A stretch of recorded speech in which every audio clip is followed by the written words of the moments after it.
Assalamualaikum warahmatullahi wabarakatuh. Selamat pagi anak-anak. Mudah-mudahan kalian dalam keadaan sehat sehingga dapat mengikuti pembelajaran kali ini dengan baik.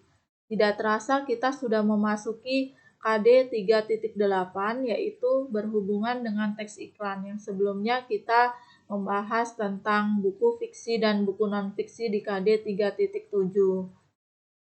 KD 3.8 yaitu menganalisis teks iklan sesuai dengan bidang pekerjaan. Adapun tujuan pembelajaran kali ini yang pertama, siswa dapat menganalisis struktur teks iklan. Yang kedua, siswa dapat menentukan kebahasaan teks iklan. Yang ketiga, siswa dapat merancang teks iklan berdasarkan tujuannya. Dan yang keempat, siswa dapat menyusun teks iklan dengan memperhatikan struktur dan kebahasaan. Baiklah, kita langsung saja ke materi yang pertama yaitu pengertian iklan. Iklan adalah suatu media komunikasi yang sangat efektif untuk menyampaikan informasi mengenai suatu produk atau jasa yang ditawarkan kepada masyarakat luas, sehingga masyarakat luas ini tertarik menggunakan produk yang kita iklankan.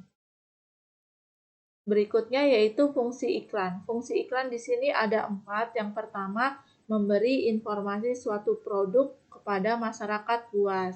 Yang kedua, mempersuasi, maksudnya iklan tersebut dapat meyakinkan masyarakat luas agar mau mencoba produk yang kita tawarkan. Yang ketiga, mengingatkan merek suatu produk yang diiklankan supaya terus diingat oleh masyarakat luas. Dan yang keempat, memberikan nilai tambah suatu produk, yaitu berupa kelebihan-kelebihan produk tersebut. Di sini struktur iklan ada 3. Yang pertama yaitu orientasi. Orientasi di sini bagian awal yang berisi tentang pengenalan suatu produk atau jasa. Yang kedua yaitu tubuh iklan. Tubuh iklan di sini berisi tentang inti sari apa yang dipromosikan atau ditawarkan. Kemudian yang ketiga, justifikasi adalah bagian akhir yang berisi penjelasan yang memudahkan masyarakat luas untuk mengakses barang atau jasa yang ditawarkan. Selanjutnya, ini adalah contoh iklan berdasarkan strukturnya. Bisa diperhatikan, ini adalah iklan jasa. Yang pertama, bagian orientasi. Bagian orientasi ini biasanya diisi oleh judul, kemudian slogan ataupun logo dari sebuah perusahaan. Yang kedua yaitu tubuh iklan. Karena di sini iklan lowongan pekerjaan, maka apa yang dibutuhkan di sini dituliskan, kemudian persyaratannya apa saja dan fasilitasnya yang didapat apa saja. Dan yang terakhir yaitu justifikasi adalah bagian akhir iklan. Di sini tercantum alamat pengiriman surat lamaran pekerjaan. Apabila masyarakat luas tertarik untuk melamar pekerjaan di sini, maka langsung bisa dikirimkan ke alamat tersebut. Selanjutnya yaitu kaidah kebahasaan teks iklan. Di sini ada 5. Yang pertama, iklan harus menggunakan kalimat persuasif, yaitu kalimat yang bertujuan untuk membujuk, mempengaruhi masyarakat luas untuk menggunakan produk atau jasa yang kita tawarkan.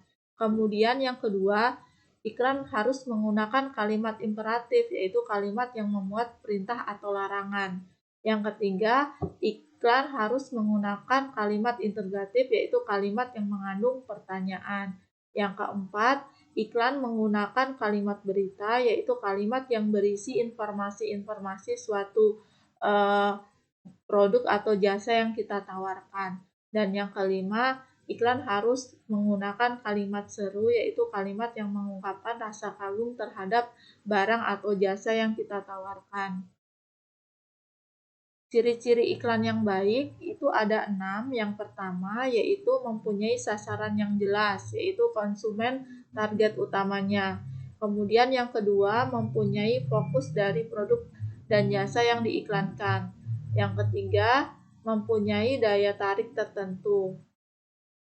Kemudian yang keempat, iklan harus disajikan semenarik mungkin supaya masyarakat luas ini tertarik dengan apa yang kita iklankan. Yang kelima, iklan harus memiliki 4 unsur utama, yaitu pengirim iklan, isi iklan, media komunikasi, dan penerima iklan. Dan yang terakhir yaitu keenam, iklan harus menggunakan slogan-slogan yang mudah dipahami atau diingat oleh masyarakat luas. Selanjutnya yaitu syarat iklan. Syarat iklan ditinjau dari isinya. Iklan harus memenuhi syarat. Yang pertama harus objektif dan jujur. Maksudnya iklan tidak boleh dibuat-buat atau terdapat kebohongan-kebohongan. Yang kedua, isi iklan itu harus singkat, jelas, padat, dan mudah dipahami oleh masyarakat luas. Yang ketiga, iklan tidak boleh menyinggung pihak lain atau merek dagang lainnya. Yang keempat, iklan harus menarik perhatian masyarakat luas. Selanjutnya, syarat iklan ditinjau dari bahasanya.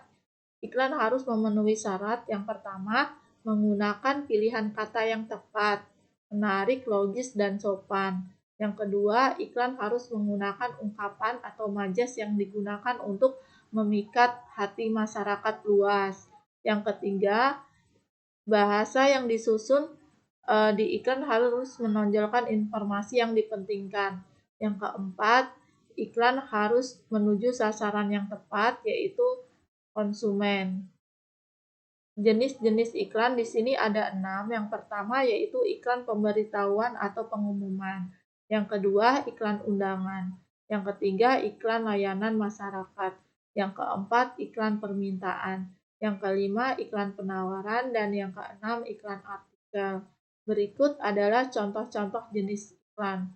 Yang pertama yaitu iklan pemberitahuan. Di sini memberitahukan tentang informasi vaksinasi COVID-19. Kemudian yang berikutnya yaitu contoh iklan layanan masyarakat. Jadi di sini kita disuruh untuk membuang sampah pada tempatnya. Selanjutnya yaitu contoh iklan permintaan. Di sini kita dapat melihat dari bahasanya, kita disuruh untuk mencuci tangan menggunakan sabun. Selanjutnya ini adalah iklan undangan. Iklan undangan di sini berupa menghadiri sebuah reuni akbar. Kenapa ini iklan undangan? Karena di sini ada kata hadirilah, jadi mengundang. Selanjutnya yaitu iklan penawaran. Iklan penawaran di sini yaitu menawarkan suatu produk berupa minuman kepada masyarakat luas. Selanjutnya yang terakhir yaitu contoh iklan artikel. Iklan artikel ini ditandai oleh kalimat-kalimat yang berbentuk panjang dan bisa juga berupa paragraf. Nah, isinya biasanya mengenai pengenalan suatu produk atau manfaat produk tersebut atau berisi tentang bahan baku yang digunakan dalam pembuatan produk yang ditawarkan. Demikianlah yang dapat saya sampaikan dalam pembelajaran hari ini. Apabila ada kekurangan-kekurangan atau sulit dipahami, saya mohon maaf. Terima kasih. Wassalamualaikum warahmatullahi wabarakatuh. Jaga selalu kesehatan Anda. Terima kasih.